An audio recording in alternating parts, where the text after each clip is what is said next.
Assalamualaikum warahmatullahi dan salam sejahtera kepada bangsa walabri sekalian. Teka-teki, negeri manakah yang terpalit dengan skandal adun minta rasuah sampai 4 juta ringgit itu telah pun terjawab. Anak-anak papa, bila korang nak minta maaf dekat Sanusi? Kita intro dulu.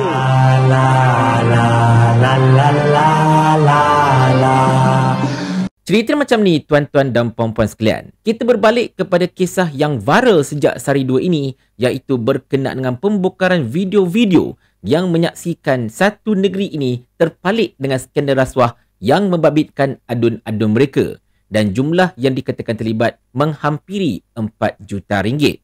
Dan benda ini memang mencetuskan satu polemik dekat negara kita ini, di mana ramai yang tertanya-tanya negeri mana dan sebagainya kan. Anak-anak papa apatah lagi, cepatlah mereka berspekulasi. Mereka kata, oh ini negeri Kedah, ini negeri Sanusi, adun-adun dekat Kedah buat perangai, habislah Sanusi lepas ni dan macam-macam lagi. Saya juga telah buat satu video dibang benda itu dengan menyatakan bahawa berkemungkinannya negeri ini merupakan negeri di bawah Pakatan Harapan Barisan Nasional ataupun mungkin di bawah Kerajaan Perpaduan. Tetapi dalam video itu saya dibang negeri Sabah dan Sarawak. Saya mungkin merasakan sama ada negeri-negeri yang selain daripada negeri Perikatan Nasional lah dekat Semenanjung. Rupa-rupanya anak-anak papa salah dan saya juga agak tersasar. Di mana negeri yang dikatakan terlibat dengan skandal itu, tuan-tuan dan puan-puan, ialah negeri di bawah Bayu, iaitu negeri Sabah. Jadi secara asasnya anak-anak papa, sebelum saya teruskan video ini, saya harap anda ramai-ramailah minta maaf dekat Sanusi, minta maaf dekat Kerajaan Negeri Kedah, minta maaf dekat rakyat Negeri Kedah serta adun-adun mereka kerana anda telah membuat spekulasi yang tunggang terbalik seperti itu. Tapi itulah, kita balik pada cerita kita tuan-tuan dan puan-puan sekalian. Sekarang ini, pemberi maklumat itu telah mendedahkan lagi beberapa video dan kali ini beliau tidak lagi mahu untuk mendapatkan perlindungan SPRM. Kalau semalam saya telah membawakan satu berita betapa pemberi maklumat itu mengharapkan beliau dapat perlindungan dari Perdana Menteri Datuk Seri Anwar Ibrahim, kali ini pemberi maklumat itu kata dia nak dapat perlindungan direct dari Yang di-Pertuan Agong itu sendiri. Bila sampai melibatkan Agong ni memang tak boleh buat apalah. Memang benda ini sangat-sangat besar dan sangat-sangat berat. Dan ramai juga yang berspekulasi, kenapa pemberi maklumat itu sampai tahap macam ni dia nak mendapatkan perlindungan. Ada yang kata dia takut, macam saya lah kan semalam, saya kata mungkin dia takut akan tindakan SPRM ke atas dia ke, atau mungkin takut pengaruh ahli politik ke apa-apa sebagainya. Dan ada juga yang kata, tuan-tuan dan puan-puan sekalian, pemberi maklumat ini mungkin salah seorang yang memberikan rasuah. Jadi untuk dia menyelamatkan diri dia daripada didakwa dan sebagainya, maka dia minta perlindungan saksi. Aku boleh pecahkan lubang, aku boleh bagi kau maklumat yang negeri sekian-sekian ini melakukan rasuah sebagainya, tetapi kau kena lindungi aku dari tuduhan rasuah dan macam-macam lagi. So mungkinlah kerana itu SPRM berkeras tak nak, orang kata apa, untuk memberikan perlindungan terlebih dahulu. Kau bagi bukti, baru kita sembang. Tapi dalam kes ini, saya cenderung agar SPRM memberikan perlindungan. Sekurang-kurangnya perlindungan keselamatan, bukan perlindungan dari pendakwaan. Andai kata kalau betul lah pemberi maklumat ini merupakan orang yang memberikan rasuah, maka sepatutnya dia pun kena jugalah kan. Tapi at least lah, kalaulah SPRM nak bagi perlindungan, bagi perlindungan saksi. Maksudnya selamat daripada tindakan orang kata berkhianat ke dan sebagainya. Tapi tak apa, belakang cerita yang tu. Sekarang ini tuan-tuan dan puan-puan sekalian, terbongkar sedikit demi sedikit, rupa-rupanya negeri yang dikatakan terlibat itu ialah negeri Sabah. Di mana laporan Malaysia Kini pada hari ini menjelaskan lagi tentang perkara itu. Di mana tajuk Malaysia Kini itu memetik sedikit dialog dalam video yang didedahkan, saya Ketua Menteri, awak CEO. Kalau jawatan Ketua Menteri ini, tuan-tuan dan puan-puan sekalian, cuma ada 3 sahaja negeri dekat Malaysia ini yang menggunakan jawatan Ketua Menteri untuk Ketua Kerajaan Negeri mereka. Iaitulah Kerajaan Negeri Melaka, Kerajaan Negeri Pulau Pinang dan juga Kerajaan Negeri Sabah. Antara 3 itu saja tuan-tuan dan puan. Tengok-tengok dalam laporan berita itu, dia telah memetik nama sebuah syarikat dekat Sabah.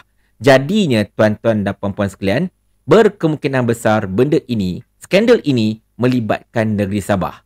Bukan negeri Kedah, bukan juga negeri Pahang, bukan juga negeri Selangor, tetapi negeri Sabah. Dan akhirnya, Ketua Menteri Sabah iaitu Haji Jinor telah mengakui bahawa nama beliau telah dikaitkan dengan skandal tersebut. Dan beliau telah menjawab soalan wartawan berkenaan dengan hal ini. Ini video jawapan beliau kepada soalan wartawan.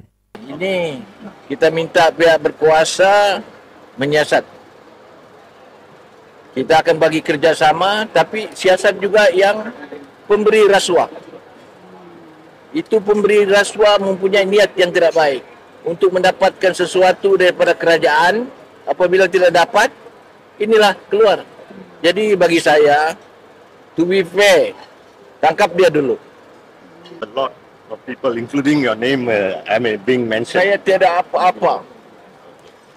But is the GRS government okay? I mean, will it be Memang okey. Kita kerajaan masih berjalan dengan baik. So Datuk Seri akan Itu serahkan- cuma tuduhan. Laporlah kepada MHCC. So there is nothing to hide, Datuk Seri. Ya, kita nothing to hide. Dekat sini tuan-tuan dan puan-puan sekalian, Haji Ji mengakui yang memang nama beliau terpalit dan beliau kata kita siasat habis-habis. Kita minta SPRM siasat sampailah ke pangkalnya tentang perkara ini dan ambil tindakan yang bersesuaian jika ada kesalahan dan macam-macam lagi. Dia open untuk investigation, kata Haji Ji lah. Tetapi Haji Ji juga kata, tapi jangan siasat yang menerima rasuah saja. Siasatlah pemberi rasuah itu sekali. Sebab pemberi rasuah itu ada niat yang jahat, kata Haji Ji. Jadi daripada kata-kata Haji Ji ini, tuan-tuan dan puan-puan sekalian, saya tak tuduh beliau. Tetapi daripada kata-kata beliau ini, seolah-olahnya, satu, beliau telah mengakui bahawa benda itu betul. Sebab beliau mengakui wujudnya seorang pemberi rasuah yang mungkin merupakan pemberi maklumat tersebut. Dan yang kedua, secara inadvertently, tuan-tuan dan puan-puan, beliau kata, fine, kau jangan hukum aku je. Tapi kau hukumlah pemberi rasuah tu sekali. Itulah antara perkara yang saya dapat baca lah dari penerangan ataupun jawapan oleh Haji Ji itu. Cuma sekarang ini, tuan-tuan dan puan-puan sekalian, kita mengharapkan agar SPRM dapat mengadakan siasatan dengan segera. Caranya mudah saja. Berikan perlindungan kepada si pemberi maklumat itu supaya bukti-bukti dapat diperoleh dan siasatan boleh dilakukan selepas itu. Selagi masing-masing tidak mahu untuk mengalah, si pemberi maklumat tak nak serahkan maklumat selagi tak dapat perlindungan saksi, SPRM pula tak nak bagi perlindungan tapi nak datang bukti, barulah boleh orang kata apa, buka siasatan sebagainya. Selagi ada embargo macam tu, tuan-tuan dan puan-puan sekalian, memang sampai bila-bilalah siasatan ini tidak akan dimulakan. Apatah lagi tahun depan kita akan menyaksikan pilihan raya negeri Sabah. Dan mungkinkah ini ataupun kelewatan ini ada kaitan dengan pilihan raya negeri Sabah yang bakal berlangsung itu? Dan satu komen dekat TikTok yang saya nampak ini benar-benar menjentik imajinasi saya. Di mana pengomen ini berkata, hal pasal negeri Sabah ini tiba-tiba saja muncul di saat GRS dan Warisan tengah berbincang untuk bergabung dan juga tidak lagi mahu untuk bersama Kerajaan Perpaduan. Mereka nak takbir sendiri negeri Sabah pasukan pribumi ini. Orang kata apa, parti-parti pribumi ini mereka nak takbir sendiri. Jadi bila mereka ini berbincang, tengok-tengok benda ini muncul. Seolah-olahnya macam ada satu tawar-menawar, satu bargain, satu mungkin orang kata apa, tukar ganti dan sebagainya tengah berlaku dan macam-macam lagi. Wallahualam bisawab, saya bukanlah seorang yang begitu pakar pasal politik Sabah. Cumanya kata-kata si komentar itu macam adalah dia punya orang kata apa, logik ni di situ. Tetapi apa-apa pun sekarang ini, yang saya tahu satu saja. SPRM tolonglah, beri je lah perlindungan kepada si pemberi maklumat itu. Tapi anda kata kalau nak dakwa dia akan datang, dan dakwalah.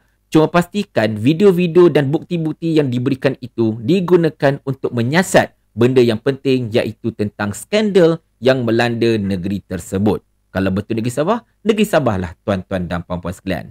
Tetapi sebelum saya menutup video ini, saya nak sekali lagi menyeru kepada anak-anak papa, anda berhutang kemaafan daripada Sanusi Mat Nor, daripada Kerajaan Negeri Kedah, daripada adun-adun negeri Kedah dan juga rakyat negeri Kedah. Masa benda ni muncul, laju je korang kata orang PAS yang buat perangai ya. Laju je korang kata Sanusi buat perangai ya. Sekarang ini, mana korang nak letak muka masalahnya kan? Tapi anda kata kalau korang ini masih lagi berkeras, masih lagi berdegil, masih lagi nak tunjuk besar kepala korang tu masalahnya kan? Soalan ini yang ingin saya tanyakan kepada anda. Tolong jawab kalau anda tak nak minta maaf kepada Sanusi dan negeri Kedah. Mau tak tuan hamba kalau hamba kirimkan ke akhirat?